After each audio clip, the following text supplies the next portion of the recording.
vidéo sur le voile. On va pas en parler toute notre vie. C'est une question qui pose débat. Il faut que chacun puisse se faire son idée. Mais c'est obligatoire ou seulement recommandé? Il y a le Coran et l'islam. Je comprends plus rien. C'est pas la même chose? Le Coran, c'est le message de Dieu, et l'islam, la religion des hommes. Alors qui dit quoi? Nous allons voir ce que dit le Coran au sujet du voile dans son sens littéral, puis l'interprétation des textes sacrés et des prises de position par les hommes, c'est-à-dire l'islam. J'ai rien compris. L'analyse littérale du Coran apporte systématiquement les preuves de ce qu'elle avance, ce qui lui donne un caractère scientifique. Elle offre à tous les moyens de vérifier ou d'infirmer les éléments. Alors que l'islam, c'est la grille de lecture proposée ou imposée par les savants. Ah, ok.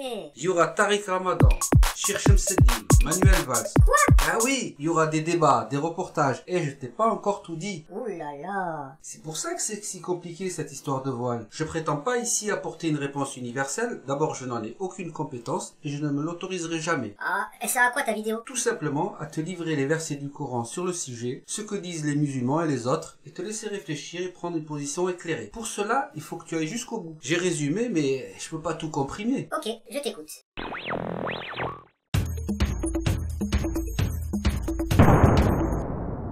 La parole en islam.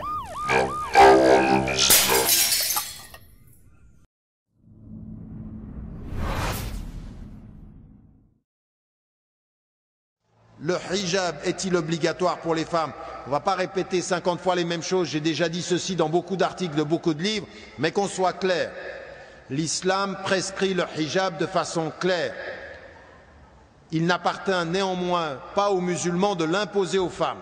C'est une obligation de la foi, c'est une chose claire, et la femme doit y aller selon son libre choix. On ne l'impose pas aux femmes comme on n'impose pas à une société, c'est ce que je réponds en France, on n'impose pas aux femmes de l'enlever. On laisse les femmes libres. Mais pour quelqu'un qui veut comprendre sa religion, le hijab est une prescription de l'islam. Ah ouais. Voilà qui est dit, c'est tranché, c'est plié pour Monsieur Ramadan. Bye bye.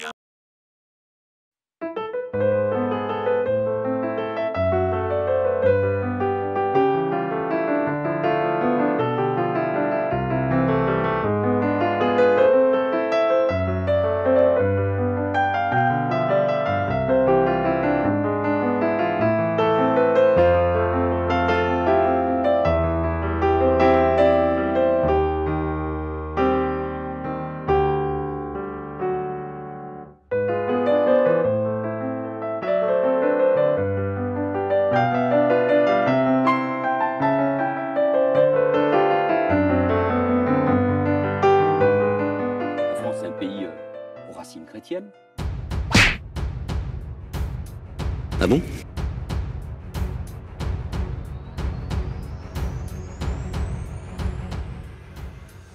Marianne, le symbole de la République, elle a le sein nu parce qu'elle nourrit le peuple. Elle n'est pas voilée parce qu'elle est libre. C'est ça la République, c'est ça Marianne, c'est ça ce que nous devons nous toujours porter.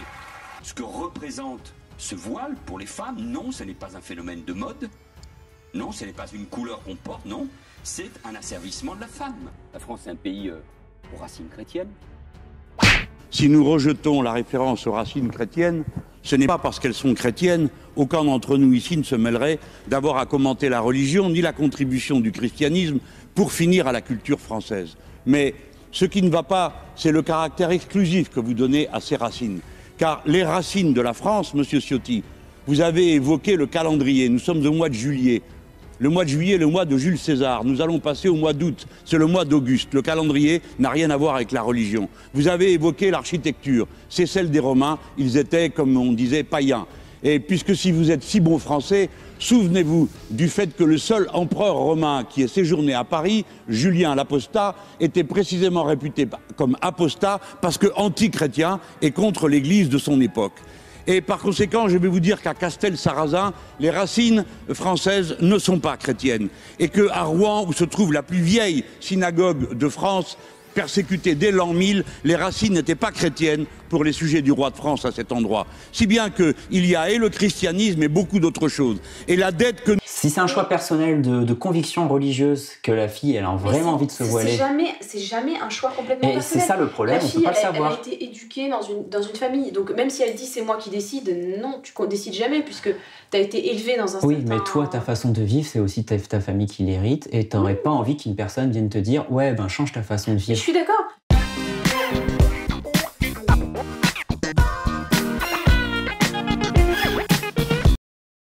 dit le Coran? Il y a 2 sourates avec 6 versets. Al-Ahzab. Ce sont les coalisés? Oui. Ô femmes du prophète, restez dans vos foyers et ne vous exhibez pas à la manière des femmes d'avant l'islam, Jahiliya. Accomplissez la salat, acquittez la zakat et obéissez à Allah et à son messager. Et si vous leur demandez, à ces femmes, quelque objet, demandez-le leur derrière un voile. C'est plus pur pour vos cœurs et leurs cœurs. Ô prophète, dis à tes épouses, à tes filles et aux femmes des croyants de ramener sur elles leur grand voile. Elles en seront plus vite reconnues et éviteront d'être offensées. Allah est pardonneur et miséricordieux. Alors, elle ne s'adresse qu'aux femmes du prophète ou je me trompe? Même si ces versets ont été révélés pour les femmes du prophète, Mohammed sallallahu alayhi wa sallam, bien que le dernier s'adresse également aux autres femmes des croyants, beaucoup de savants considèrent qu'il les concerne aussi bien que les autres femmes, car la raison citée ne leur est pas particulière.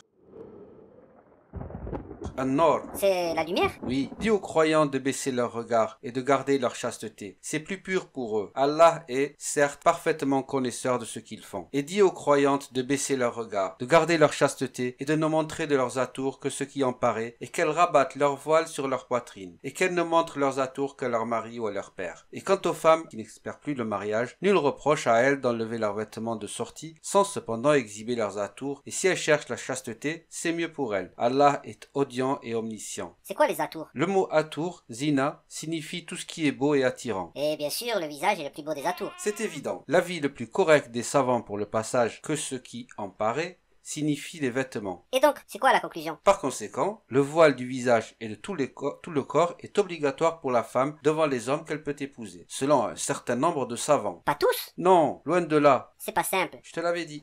Mais dis-moi, je fais quoi maintenant? Bon, là je t'ai parlé de ce que dit le Coran et beaucoup de coranistes estiment que le hijab n'a pas été prescrit à la femme en général. Oh là là, lève le voile. Il y a aussi les hadiths, mais c'est dans la prochaine vidéo. Alors abonne-toi et surtout, clique sur la cloche. En attendant, je mets les voiles moi. Bismillahirrahmanirrahim.